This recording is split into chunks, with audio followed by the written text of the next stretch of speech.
Magandang araw mga kapatid.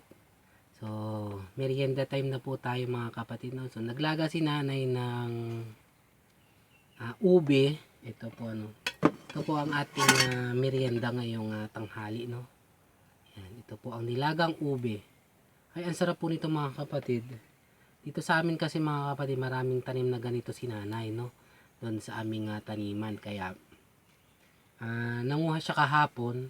At ayun, nilaga namin no para meron nga kaming merienda habang nagkakape syempre no. Yan. Masarap din po mga kapatid ang ube na ano gawing halaya. Yan. Favorite ko pa naman yun mga kapatid. Yan. Okay na po ito no. Kailangan nating balatan. Kain po tayo ng nilagang ube.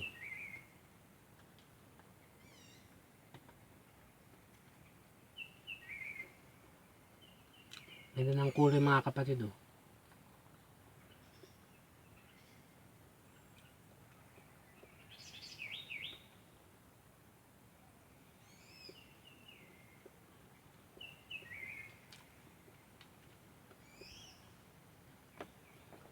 Dito sa amin ganito lang.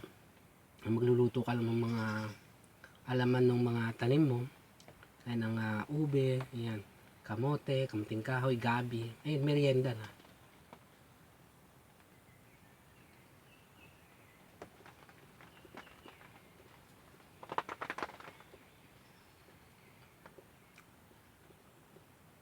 Masarap din po yung ube na ano, na gawing minatamis.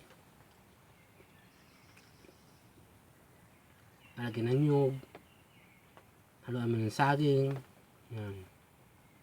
Ay, panalong panalo.